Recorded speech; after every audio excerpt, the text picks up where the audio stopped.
While recognizing the time, I'm going to go ahead and suggest we get started, and we will go from there. Kelly, would you mind starting us out with a prayer? Absolutely. The Lord be with you. And also with Also you. with you. Gracious God, we thank you for this glorious day. And thanks for this time to be together and to share concerns and hopes and dreams for St. Peter's and for the Diocese of Missouri as your people trying to follow on your way. Amen. Amen. Well, thank you, Kelly. Well, I am so grateful that you all took the time to be here this evening, and I am grateful for your clergy leadership, particularly Kelly and Deacon Shug, who still has that newly minted deacon smell, for the work that you all continue, and Susie, as she continues to kind of help out as she can. I am so grateful for the work that you all have been doing and continue to do, and I have to make a shout out to Tom, who has served as our diocesan treasurer for, I think, 12 years and has retired, kind of, or so he thinks, from that ministry. You're not choking on that, are you? Oh, no, I'm, yeah. But I have to say, I will speak for the folks in the Diocese of Missouri. We're so grateful for his ministry to the diocese, and to be diocesan treasurer for the 12 years that he served. And it took two people to fulfill the big shoes that he left for us. So thank you, Tom, for the great work that you have done. So tonight is really an opportunity for us to just be in some conversation. I have no set agenda except to have some conversation with you and to talk about whatever you would like to talk about. Before we dive into that, I think some introductions are in order. I think most of you know the Canon to the Ordinary, so I'll let her introduce herself. So Canon Doris, if you can introduce yourself and say a little bit about what a Canon to the Ordinary does. Hi, everyone. It's really good to be with you. So what does a canon to the ordinary do? A canon is a person that's on the staff of a cathedral or on the staff of the bishop. And the ordinary is the bishop. But I kid Bishop Deon all the time and say he's anything but ordinary. So actually I'm the canon to the extraordinary. So I'm the bishop's assistant, basically. And he and I spend a lot of time together sitting around and talking about our hopes and dreams and the parish's hopes and dreams and issues and concerns and all of that. So that's kind of what I do on a daily basis. So. Thank you, Canon Doris. And you will notice a new face among us, Katie Ong. Katie is, well, why am I introducing you, Katie? Katie, you can introduce yourself. I'm going to say I'm a new member of St. Peter's, so but I'm not. I'm actually here in Pennsylvania. I'm the consultant who's helping you with the strategic visioning. And so I know my committee has talked to a couple of you. So thank you for your time, and you'll be hearing more from us soon. I think we have we're getting close to having some language for a new mission and vision statement to share. And then you'll be hearing from us again a little bit later on, another month or so, with a survey, and we're going to do some listening sessions like we did with the bishop search. So I want to encourage everyone to participate. We can't have a plan unless we hear from everybody. And so I think you'll be excited. I'm hearing a lot of good things. We're doing some research on what we might do. And then we're going to be pulling some more people across the diocese into the process when we put together working groups to actually look at creating some goals and some action steps with those goals. So you may be hearing this from us in that capacity too. But again, if you ever have any questions about what we're doing, you can always reach out to me or any one of the committee members. There are 10 folks who represent lots of, many parishes across the diocese. And so we look forward to your input. But I know that Janice Greenbaum is posting something every week in the iSeek about the process. And if you have any questions, just please reach out because we want to hear from you. So with that, I'm just going to be a fly on the wall or a little square here just to listen to see what issues you're interested in talking about and just learning a little bit more about you as a community. So thank you. Thank you, Bishop Deon. Thank you, Katie. And this is a shameless plug that I will make that I really do want everybody in the diocese to have some input on our strategic visioning. This is not complete without your input, without your thoughts, and without your dreams for what we can do as a diocese together. So when the surveys come, when the focus groups come, please, please, please don't go, ugh, another survey or ugh, another focus group. This is really your opportunity to influence where the diocese is going to go and what we're going to do. So I really hope that you'll join your voices with the rest of your siblings across the diocese. So here endeth the infomercial about the strategic visioning.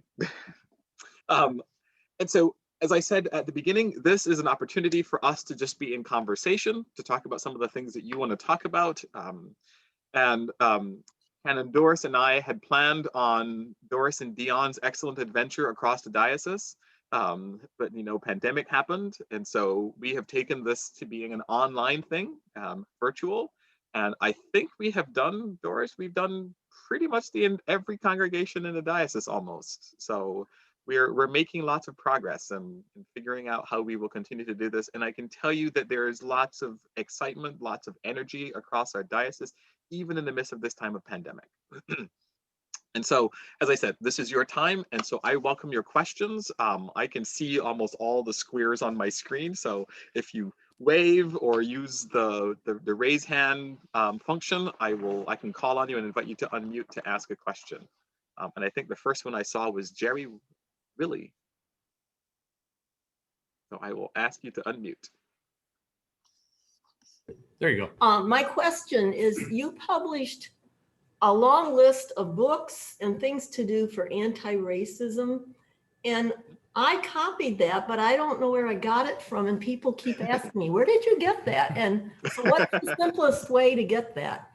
I think if you email Chester Hines, Chester is the chair of the Dismantling Racism Commission for the diocese, that he can provide you with that reading list.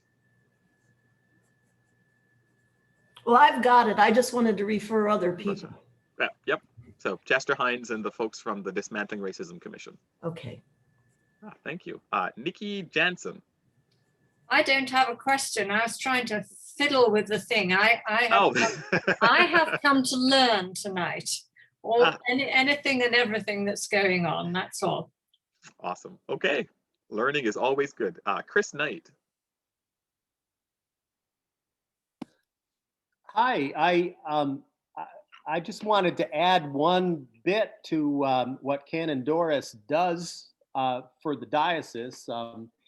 She's been the person, just for you all to know, who has been vetting all of the applications that we have for our next rector. And just so you all know, she sent me the whole pile of zip files of those applications the other day, and I just wanted to thank her personally for all she's done to make that happen, and to include in that she has been praying for us since we began. So thank you, Canon Doris. Awesome. Thank you, Canon Doris, and thank you, Chris, for being, I think you're the chair of the search committee.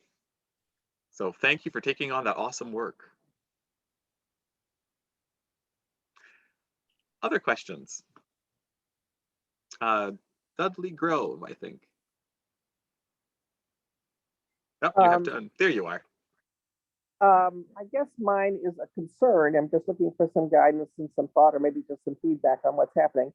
The pandemic, I think, has given us a challenge of how do we keep our people connected and involved. And I'm a little worried that everybody's on what I call summer vacation. You know, when summer comes, they all just say they don't have to be involved. God goes on vacation. So, yeah, what's the experience with other congregations, or is there some guidance you can give us? Because I really feel that people are sort of detached. Yeah. Well, so let me begin by acknowledging what this pandemic has done. It really has caused kind of a global trauma. I mean, let's name it for what it is. It's robbed us of so many things. You know, I think yesterday we hit the 500,000 milestone of people who have died. We know in the year that's passed, birthdays and graduations and funerals and baptism, I mean, all the things that we would normally do, we've been robbed of. And so there's grief in all of that. And it would be remiss of me if I didn't name the grief. So we are literally going through global grief. And when we grieve, we tend to try to retreat into ourselves. And you know, there are those 7 stages of grief. And so we're kind of going through all of those stages of grief at different times and different days. I don't know about you, but there are days that I'm just kind of like, I'm ready for this pandemic to be over. Because I miss so much. I love to sing, not well, but I love to sing. And so I miss singing. I miss giving people hugs. I miss handshakes. I miss, you know, coffee hour and conversation. I miss, there's a lot. And so I think we have to name that those are things that people are missing. And at the same time, I think this pandemic has caused us or given us the opportunity to find new and creative ways to connect with each other. I think in some ways we can be more connected than we have been before. I've seen across this diocese, because that's one of the gifts of being the bishop, is that I get to go just about, everywhere in the diocese. And I've seen so much creativity in ways that people have figured out how to stay connected. Like for instance, the cathedral, I saw the dean of the cathedral has gotten a group of people who delivered care packages to all of the young people in the congregation. They drove up, left them on the front door, and they had little, a Valentine's Day care packages. Even the way that you walk, like I came to St. Peter's a couple months ago in the summer to do confirmation out front with our young people and whatnot. And again, a creative way for us to stay connected with our young people. But what I'm saying is that there's so many creative ways out there that we can figure out to get people engaged. Some congregations are doing phone trees where you are assigned 4 or 5 people that you just call in every week to check on them, to have a conversation, to make sure that they feel connected. I've seen folks do this, little Zoom gatherings to do trivia night. I think I did one. I did one with you. So there's lots of ways that we can try to stay connected. Especially while we're apart.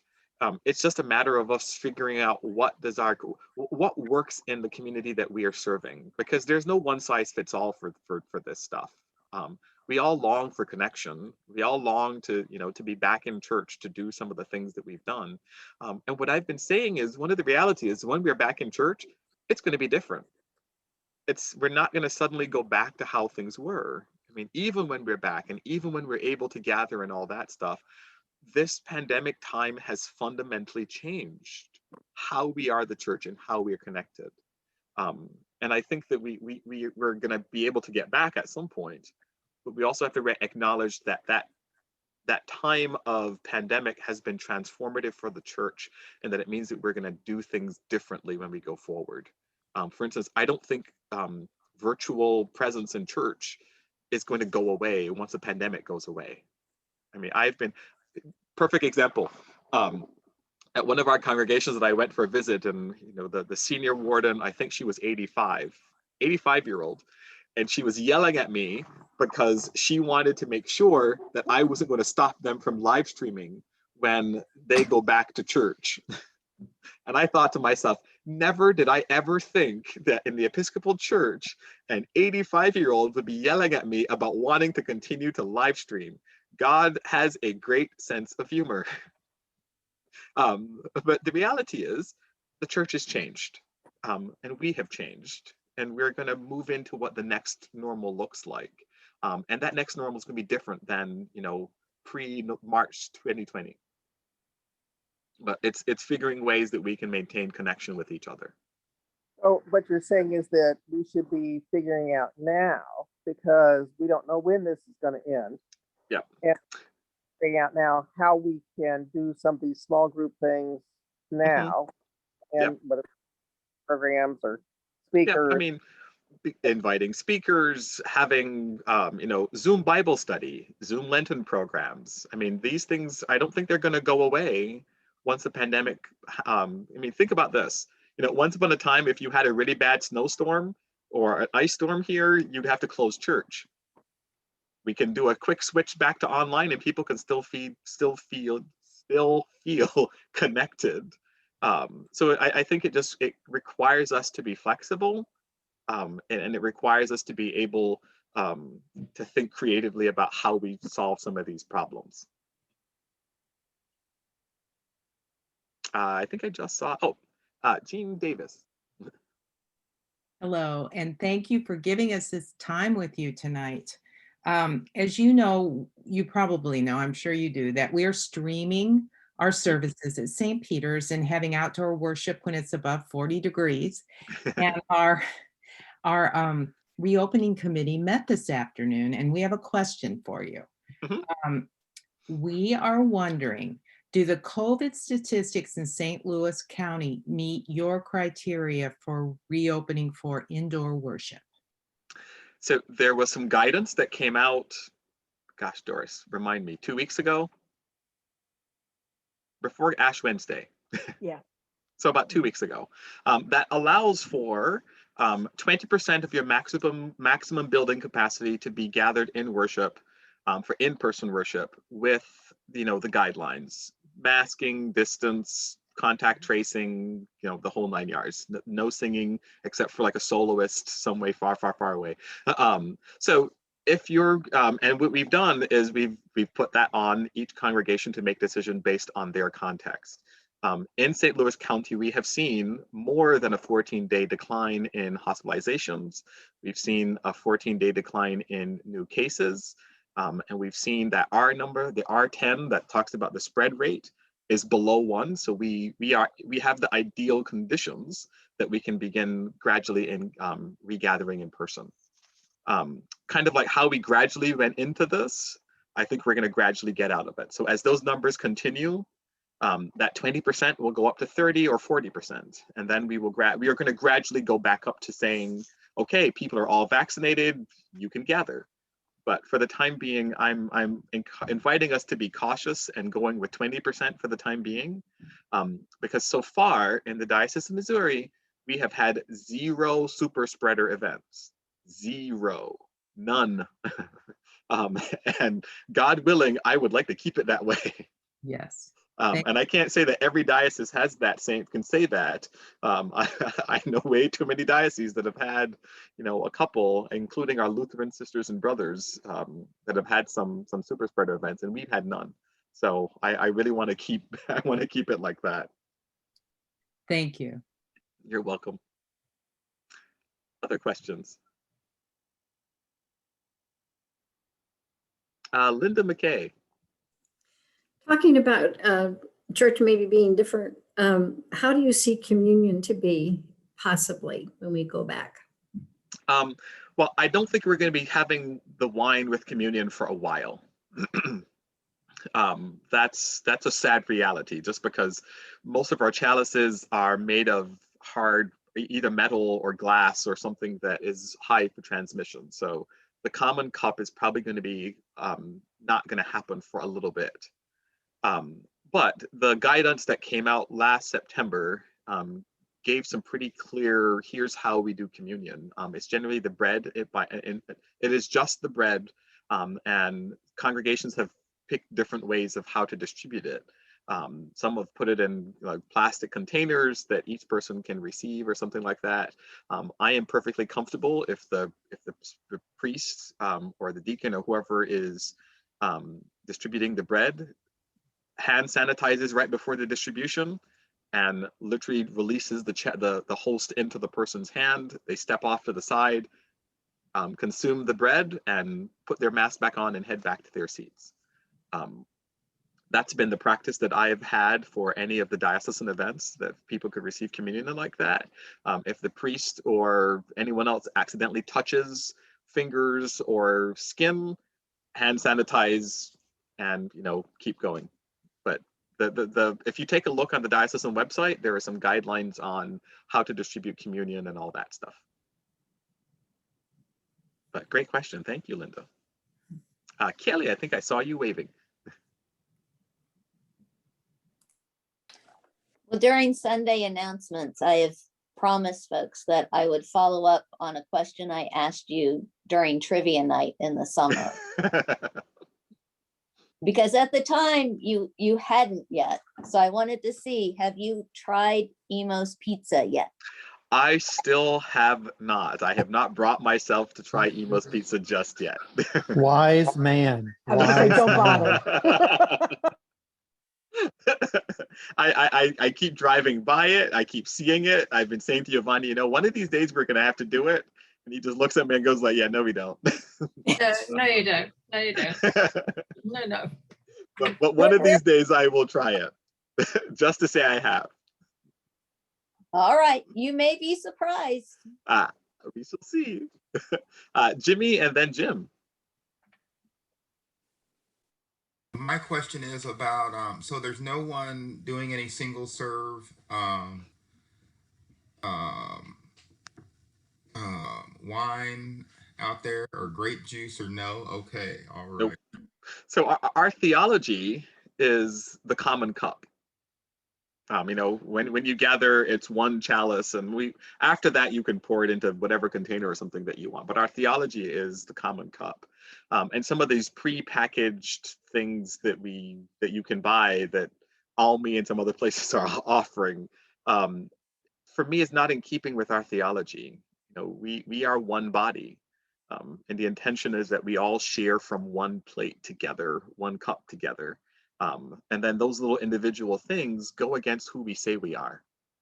We're not individuals in a community. We're in a shared ministry and a shared community. And so anything that reinforces that we are one. Whether we celebrate the Eucharist at St. Peter's or Trinity Kirksville, we are sharing in one bread, one cup, and we kind of need to continue to keep that symbol going. Jim Johnson and then Nikki Jansen. So Bishop Johnson, welcome. Bishop Deon is fine. Bishop Deon, okay. I'm just curious what neighborhood, what community you're actually calling home. And, we live in Webster Groves. Okay. And how long have you been there? And how are you finding things? So today is February 24th. We moved in February 21st. So exactly 1 year and 3 days ago, we moved into this house. And it's been great. I can say one of the fun things is that our son's school is like 6 blocks away. So this whole thing of walking to school with a bunch of other kids and whatnot is absolutely wonderful. The middle school that he'll be going to in a couple, 2 or 3 years is closer. It's 3 blocks away from our house. So I am loving the fact that he's going to be able to walk to school no matter what. But we found this neighborhood to be really wonderful, and the folks here in Missouri are so much, don't tell Michigan people, are so much friendlier and nicer than the folks in Michigan.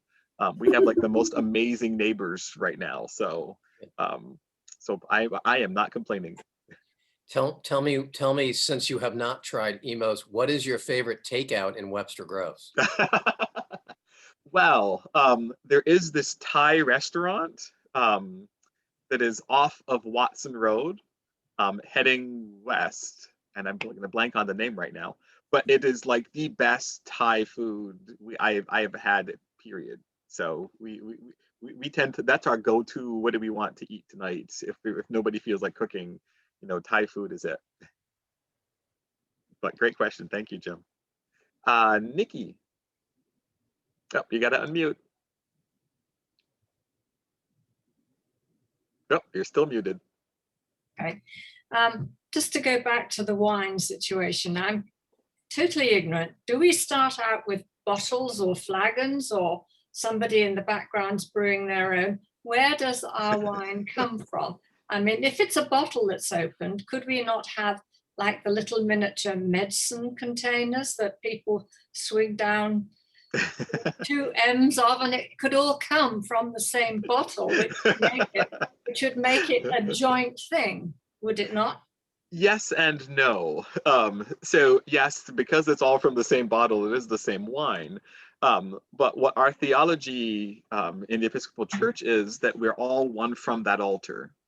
So if you poured it into individual things before you even distribute it, it's no longer one symbol. And so the symbol, I mean, we are people of symbol, right?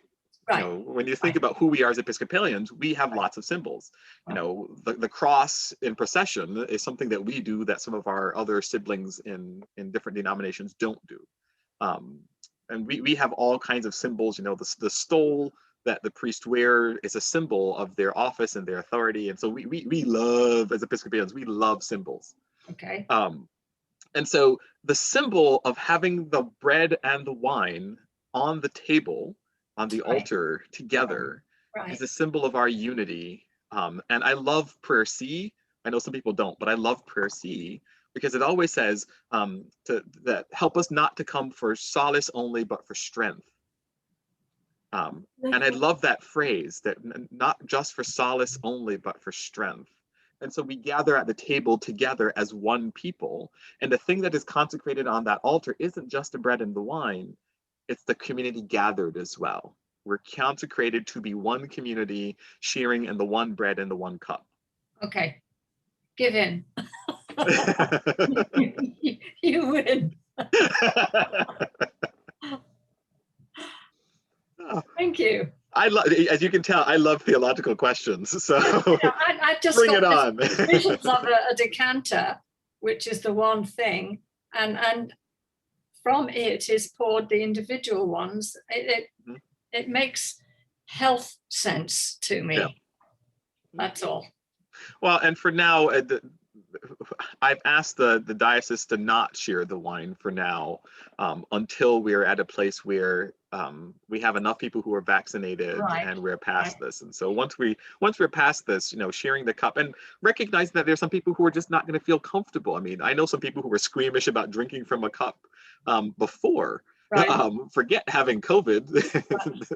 They, you know, somebody sneezed and like, oh nope, I'm not drinking from that cup. And the funny thing is, if we're using fortified wine and a metal chalice, it naturally sterilizes itself. I know, yeah. I have a biology degree, and we could get into the science of all that, but it's a very interesting, it's going to be interestingly challenged going forward, because again, not everybody's going to feel comfortable like streaming back to church and, you know, doing the things that we've always done. So it'll take time, but we'll get there. Other questions or things that they're on their mind? Tim. Yes, hi. I can't believe I'm asking a question so trivial, but here goes. As we're talking about communion, at our church here in Washington and at St. Peter's, there is a prominent notice in the bulletin every week saying, if you would like gluten-free host, please, you know, I guess announce your intention. Why not make all of our hosts gluten-free and not have to put that in the bulletin? That's my simplest solution. The parish that I came from, we had about 3 families who were gluten-free. And I did not like the symbolism of here's one bread for one set of people and one bread for another. So we switched, and we had a member of the congregation bake all the communion bread that was gluten-free. And there's lots of great recipes out there. Our Greek Orthodox siblings have found some wonderful ways of making really good gluten-free bread that tastes really good. And so, and I have the recipe. So if anybody wants to borrow the recipe and take on baking bread for your congregation, by all means, talk to me. I'll send it to you. But I like the symbolism of, you know, if you have somebody who's gluten-free, just make bread that's gluten-free for everybody. It just makes it much, much simpler, and you're not mixing up the symbols. The symbol is that we're sharing one bread. And for me, I see it as an act of hospitality more than anything else. Thank you. You're welcome. other questions or things that are on your minds and hearts? Jim. I'll go one more for you. And I'm a relatively new Bible studier. So Kelly, this is for you. Be careful. Give me, New Testament, Old Testament, what books, that kind of resonate with today and you find, most helpful in dealing with day-to-day life. Canon to the Ordinary, you knew this one was coming to you first, so. he punts, let me tell you. But no, I'm really glad that you asked that question. And you'll get different answers from different priests. But for me, I love to preach on the epistles because the epistles are all about the church and stresses in the church and the people not getting along in the church. And it's how does the church be the church? And so for me, 1 Corinthians, Philippians, I've done sermon series on Philippians. Martin Luther would disagree with me, but the book of James. So I would say I do preach on the Old Testament, and I certainly preach on the gospel. But I'd say that it's probably a toss-up between, if I preach, that it'll be on the epistle or the gospel. I mean, I love the epistles. I would start there. If you want to find out about stuff for today and what the church was like then and what the church is like now, read the epistles. Kelly, I will throw the question to you as well.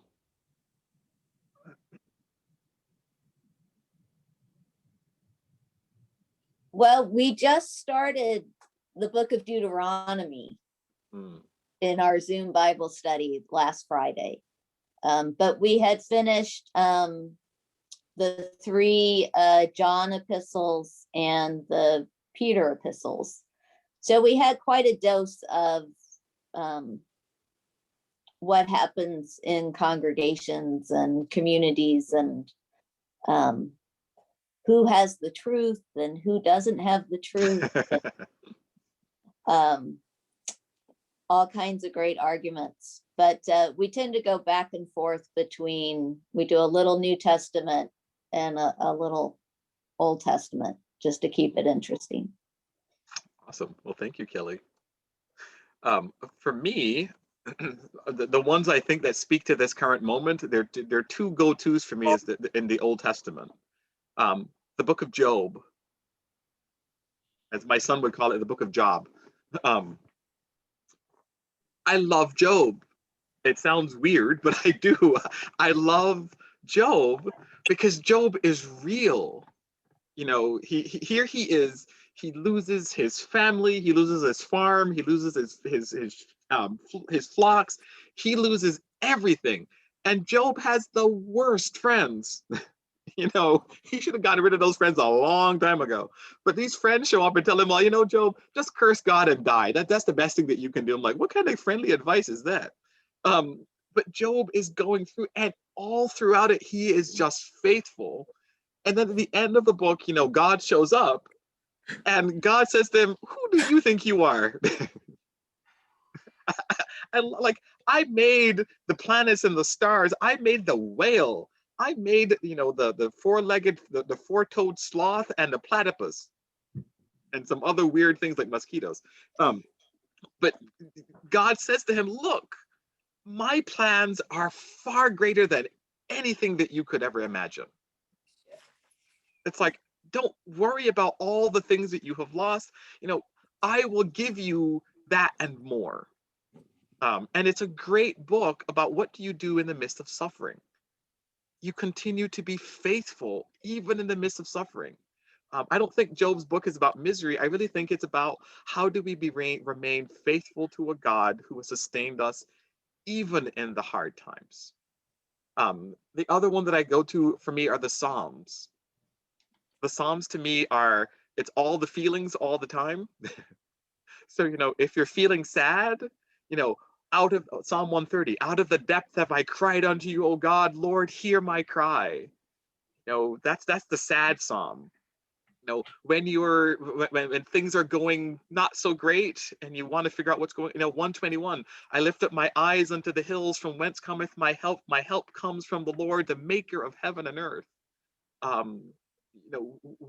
Especially for this time, 46, God is our refuge and strength, a very present help in trouble, though the earth be moved and the mountains crumble into the sea. They speak of who we are. And then when you're happy, just go to 150. Praise the Lord, praise God with the harp, praise God with the thimble, that everything that have breath, praise the Lord. They go from everything. They even smite some enemies. Go read Psalm 1 one of these days. If you want to talk about wanting to hurt your enemies, go read Psalm 1. It is great. Happy is the one who has not sit in the way, who has not walked in the way of the sinners or sit in the counsel of the ungodly. There are some wonderful ones in there. But they speak of who we are. I love it. By the rivers of Babylon, where we sat down and wept. It talk about pouring your soul out. But anyway, I would say Job and the Psalms are great ones. And if you are having a down day, pick up the Psalms. They really speak to where you are, and you'll know that you're not doing this alone. And you'll hear the longing of the psalmists for God's presence when things are good and when things are bad. The other thing that I tend to go to are songs. I grew up with a grandmother who sang just about everything that you could think of. So most of the time, if I'm having a good day, I'll have a song in the back of my mind. If I'm having a bad day, there's a song in the back of my mind. Everything from sometimes I feel like a motherless child, far, far, far from home, to praise God and or now thank we all our God with heart and hand and voices, whom glorious things have done, in whom the world rejoices. I can probably pull a hymn for just about any situation that we can find ourselves in, because that's the poetry of the soul. So sorry for the mini sermon, but you got me started on something that I really enjoy. Thank you. Other questions? Or other things that are on your mind?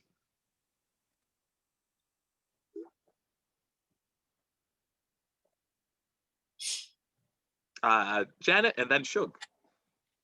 Or Jeanette. Jeanette or Janet? Janet. Oh, I'll Janet. answer anything. I have two questions. One I think for Canon Doris, and then one for you. And what is the role now of the of you in our search process? Is it done now that the applications are in? That's a great question. So if there are some questions that come up with the search committee, some general questions, they can certainly give me a call. What normally will happen, and this changes in different dioceses, it's handled different ways. There are times when I'm an interim that I will train the entire group and be with them until they accept names, and then I'm out of it completely. Now, as Canon to the Ordinary, I'm in the process to the completion, which is not just the calling of your rector, but helping you get your rector settled, and celebrating with you as you install this person and what have you. So the work of going through the candidates, praying and talking about who they think God may be calling to them, that is the work of your discernment team. That's what I call search committee, is a discernment team. Okay. But if they do have any questions, or if they do have some concerns, they are always free to call me. Does that answer your question, Janet? Yeah, that's great. We are all anxious and excited. So, and then what are you binge watching right now?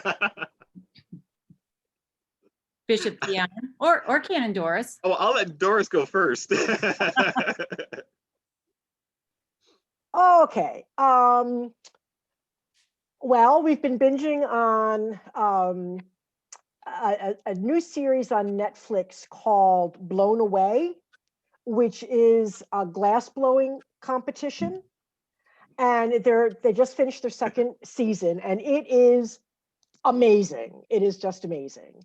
For my escapism, I love the British Baking Show. I love Murdoch Mysteries. So that's most of what if it's on PBS, I watch it. If it's on Netflix, I watch it. I can't even tell you what shows are on like regular TV channels. I have no idea.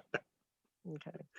I'm going to echo Ken and Doris. I have been, my guilty pleasure of late has been watching the Great British Bake Off. I think there are like 8 seasons on Netflix, and I am down to just 4 or 5 episodes left to be watched. So I'm going to have to find something else when I'm done with that. But I have learned more about like compots and some, patisseries and some baking dessert things that I would never ever had known about watching that show. The other one that my son and I love to watch together is Nailed It. If you've not seen Nailed It, you will be in stitches. It's a baking show. They get these wonderful, very well put together desserts, and they have to recreate it with amateur bakers recreating it. And it is hilarious what they come up with, because it looks nothing like what the original looked like. You will laugh so hard you will cry. The first time I was watching it, I mean, literally tears were just streaming down my face. I was falling off the couch. So yes, great choice, Bishop. Yeah, the unicorn cake episode, you will be on the floor. That's all I will say. Westfall. I don't know. Canon. Shug, I think you were up next. Yes, Bishop, first, thank you for being with us this evening. You have challenged us to think about what we might be willing to give up or let die in order that something else might grow or live or come to be.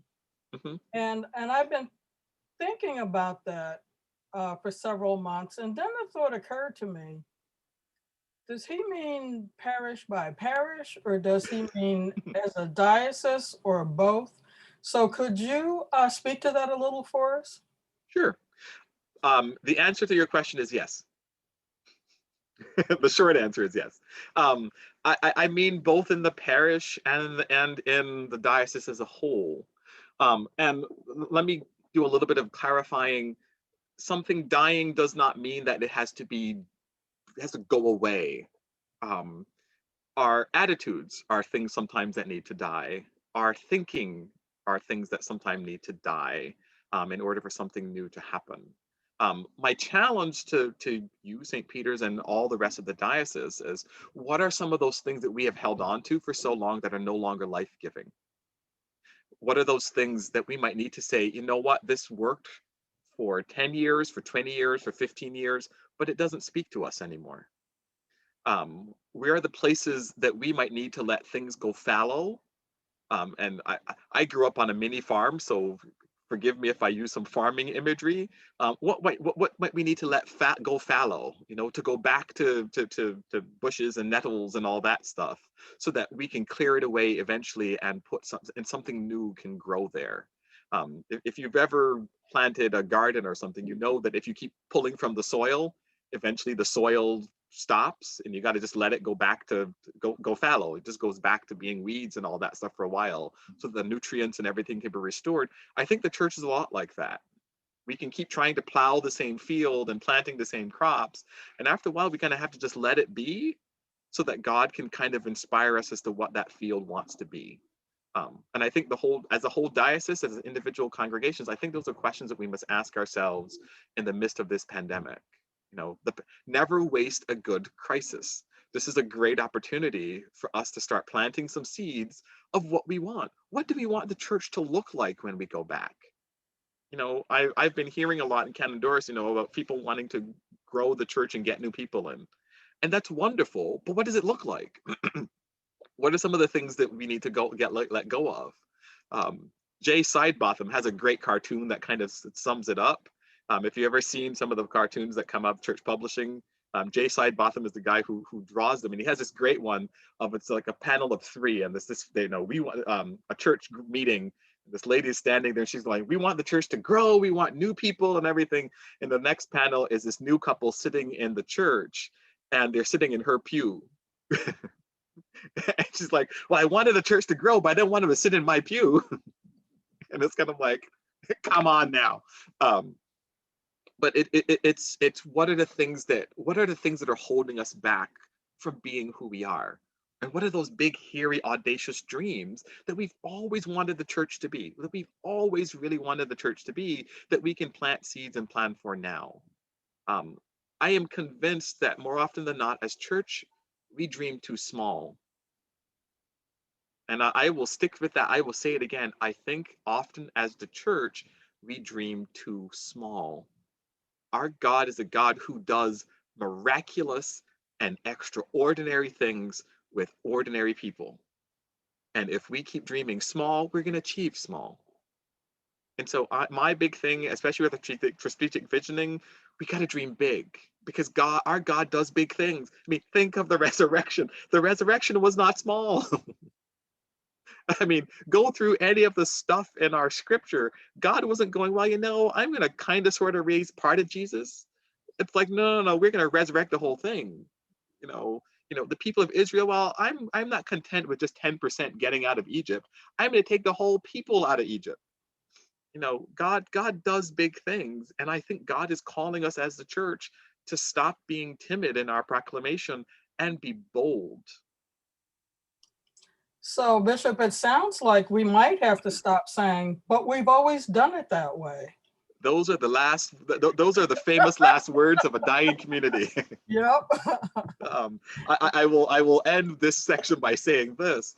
When I was in a parish, I had a sign made that I put outside the main entrance of the door that said, if you do not like change, you'll like being irrelevant even less. People got mad when I put it up there, but it's true. If you don't like change, you'll like being irrelevant even less, because you won't have people won't know you're even there. I think I saw Charlie's, yes, the Claggett. It's Katie. So a number of us here, speaking of change, are involved with our anti-racism group here at St. Peter's. And I've had some conversations with a couple of ladies who are involved in a similar group at St. Michael's. They actually contacted us, and I think they picture maybe being able to collaborate in some way. We're all just sort of beginners at this. And I know there's a diocesan committee at the diocesan level. Yep. And I'm wondering if you could flesh out your vision for how that works in the diocese. Well, it's kind of what you're doing. I would love to see us cross-pollinate each other. I would love to see St. Michael and St. George and St. Peter's and St. Timothy's, because St. Timothy's has one too, and St. Martin's and Ellisville. I would love to see you all get together and say, look, this is important work in all of our communities. Let's see if we can do something big and as a group together, rather than St. Peter's trying to do their thing, and St. Michael, St. George doing one thing, and St. Timothy's doing one thing. We can do so much more with partners. We can do so much more with companions. And so my vision would be to see a network of churches engaging in some work that really does systematic change. St. Peter's and St. Michael and St. George and St. Timothy's and St. Martin's and St. Trinity Central. I mean, I see us as a sleeping giant. I mean, I really do see us in many ways as a sleeping giant. It's just when we just have to get together and be woken up and get ready to do the work that we're being called to do, especially this work that our communities need right now. Charlie? Katie has a follow-up. Oh, I'm sorry. No, I was just going to say, can you tell us more about what you're doing at the diocesan level then? What is that committee engaged in? Yep. So the anti-racism, the Dismantling Racism Commission of the diocese has been around since the 60s. It was formed after some issues, after what was going on in the 60s, some of the civil rights stuff in the diocese. So they've been around for a while. They provide resources and anti-racism training for the diocese. And right now they're working on, if you've not seen the anti-racism covenant that I wrote with some other bishops in the diocese, in the church, they're working on putting together a curriculum with that anti-racism covenant. And I encourage you to engage with the covenant. There are some very concrete things in that covenant that individuals can do, that congregations can do. It really is intended to be a place of where can we start? And that's a really good start. This coming Saturday is the Absalom Jones celebration of the first African-American priest in the Episcopal Church. And that's put on by the Dismantling Racism Commission. And it's going to be followed by a conversation and some workshops. And in the coming months, you're going to see different conversations and workshops offered across the diocese around that same type of work. And I know that they would love some more partners in the work that's happening. And I am so delighted that you have reached out to St. Michael, St. George, and that you all are looking at ways that you can partner and do things together. I would encourage you to continue to build on that network and to invite some of the Dismantling Racism people to join you in doing that work. Is there any talk in the diocese of having a diocesan anti-racism leader that might coordinate, help us get together with the other churches in the diocese? Well, on some levels, that's what the Dismantling Racism Commission is tasked with. But I'm also realizing more and more that we might need a single person who is our diversity person that can kind of spearhead the network. So that work is coming. There's a lot on my plate in the 8 months that I've been the bishop. So give me some time. We'll get working on that eventually. But I think there is also value. I think there's value in that, of course, and then there's also value in this, in a sort of this grassroots, people coming up with their own vision and their own enthusiasms. Yeah. So I would encourage you with your group to begin working some more with St. Michael, St. George, to reach out perhaps to St. Timothy's and some of the other congregations that's doing some of this work, and just ask questions. You know, what could we do together? What are some of the things that I just had a conversation earlier today with some of the folks for Sumner High School in North St. Louis, and figuring out what could we as a diocese do with Sumner High School and some of the under-resourced high schools in St. Louis, and how could we impact that? And actually, the woman this woman Beverly at St. Michael's has been engaged with Sumner for a number of years. Anyway, sorry. Yep. So just think about what we could do. Oh, go ahead. Katie, do you want to give a plug for coffee hour this Sunday? Oh, yes, we have Michael McMillan coming to speak. And he's the head of the Urban League and a fascinating guy. And I think that hopefully all of you will come. And I was just going to say, I know that Shug is on that diocesan committee, but I sort of was curious what your vision was, and so anyway, thank you. Yeah, I tend to be much more grassroots. Let's form networks and figure out what we can do. And I'm as I said, I am so glad that you all are doing that with St. Michael, St. George. Well, we're not doing anything yet, but maybe. Well, at least having the conversation is a good start. Shug. Well, I will say 2 or 3 things here. Number one, I don't know if everyone here is aware that the Dismantling Racism Library is housed at St. Peter's. And I don't know if there's anyone here that's not aware of that, but if you're not aware, please do know that. The other thing is that we, as Katie was talking about some things, we have formed a relationship with a church called the Tabernacle and Pastor Andre. We have been having courageous conversations with that congregation for many months now. And that I think that work is yielding some very fertile ground for perhaps a a formalized partnership in the future. We're looking at ways we can help with the closing of Farragut School and how we can help with mentoring some of those students and so forth and so on. The other thing is that this past Sunday, I was invited to do an adult forum and preach at St. Timothy's. And I asked, how many people can I expect at the adult forum? And I was told 9 or 10. Well, there are almost 30 people there.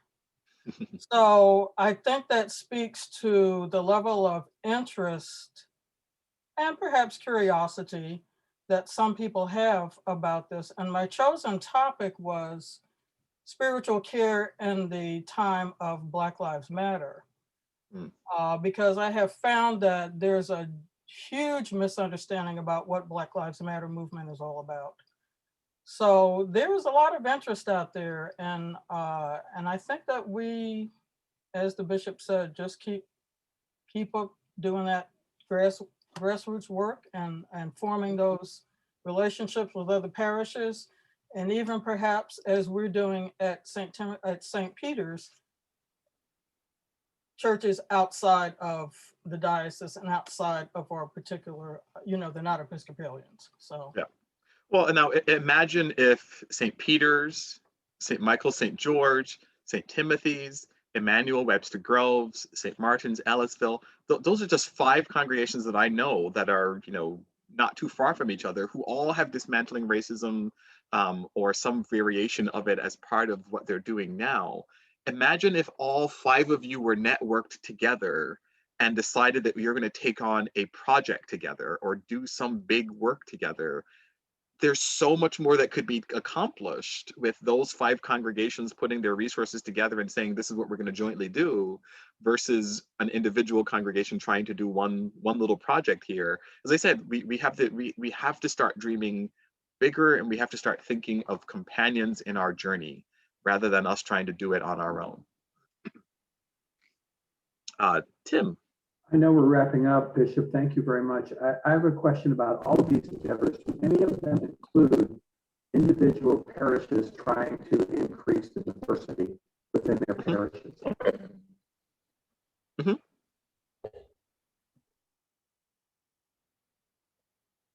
Oh, Tim, you muted your... Oh, I didn't hear the end of... Oh, yeah, I didn't hear the end of your question. Apologize. Do any of these endeavors involving anti-racism involve our way predominantly white parishes trying to increase their own diversity? Okay, so I think what you asked is, are there ways for predominantly white congregations to begin to increase their diversity? Or if we're coordinating to do that? I think he said, are they doing anything to increase their diversity? I think that's. Yeah. Well, that's a whole hour-long webinar onto its own. But the short version would be, we are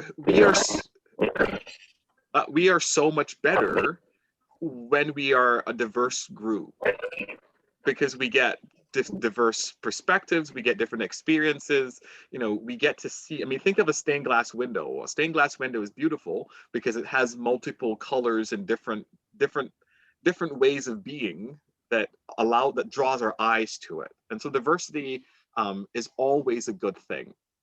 And I think in many ways, the way we invite diversity is by inviting people to see themselves present. If we want our church to be much more diverse, we have to start thinking of what do the people who we want to be here need to be able to see when they walk in that represents them. Because most of the time we don't have to think about that. It's just kind of like, oh, well, they'll just come in and just join us. Well, most of the time, especially people of color, if we are not able to see ourselves present, we're not going to come back. Our artwork on the walls tell a story. And I'll give an example of my own family. We went to the eye doctor here, one of the Clarkson eye places. And again, I didn't even think about it. We go in, and so my 9-year-old is in there and getting his eyes checked because he wears glasses, and it was his yearly checkup. And he's looking around, and as 9-year-olds do. And so when the doctor leaves, he says to me, "Dad, all the eyes are blue." And I'm like, "What are you talking about?" It's like all the eyes are blue. And so I looked around the room, and every single eye chart that they're showing you the different parts of the eyes and glasses and everything, every single picture on the wall were blue eyes. And for my 9-year-old to just point that out, to say, "Oh, look, all the eyes are blue," there were no brown eyes. There were no eyes, and there were no posters on the wall that looked like him. And I had just become oblivious to it. But it was a good reminder for me, for our churches, that we can get oblivious to the artwork that we have on the walls. We can get oblivious to even the things that we say to each other, and not recognize that it creates an environment where people of color, or people who are different than the majority, don't feel comfortable. And so sometimes doing a self-assessment to say, okay, what image, what symbols do we need to have present to allow people who may not look like who's currently there, and this is for any congregation, who may not look like the predominant people that are there, how can we invite them and their experience to be a part of the experience of this community? Recognizing that there's a difference between welcoming someone and being hospitable to someone. Welcoming says, just come on in and become like us. We are great at welcome. Name one church, even the most conservative church, that does not say we are a welcoming community. Name any church that says we are unwelcoming. I dare you to find one. Every church, and we know there's some churches out there that are so unwelcoming, but they will have on the front bulletin, welcoming church. I think that as the Episcopal Church, we need to start saying that we are a hospitable church. Hospitality means that you're going to come in, and your experience, your very self, is going to change who we all are. And I'll give you a great example. The very first congregation that I served, we ended up with an influx of Nigerian refugees who started to come to church. And I used to love Sunday morning because I could I was trying to figure out what color headdress, and they would do these elaborate, beautiful headdresses for church. And the very first Sunday that we had one of those Nigerian families come, they came to coffee hour, and they didn't eat anything because none of the food at coffee hour resembled anything that they knew. And so I said, you know what? How about you host coffee hour next week? And we had this amazing Nigerian spread that was just amazing. And it just happened to be another Sunday that some other Nigerian folks were coming and visiting for the first time, and they saw this Nigerian feast. And it was like, oh my God, it's food that we know. And so like every week we ended up doing this international, and Katie can tell you about it. We did this international dinner, or international coffee hour, where we would have a little Nigerian food here, and we had some people from Australia, if I remember correctly, who had a little bit of Australia, and then we had people who were from India, and so we had a little bit of Indian food. So we would have this very international coffee hour of people bringing in food from where they were from, and it was wonderful. Katie and I probably ate way too much of that type of international food at coffee hour, because you practically could roll us out of church when you're done. But it was a way of people being able to see themselves present in that community.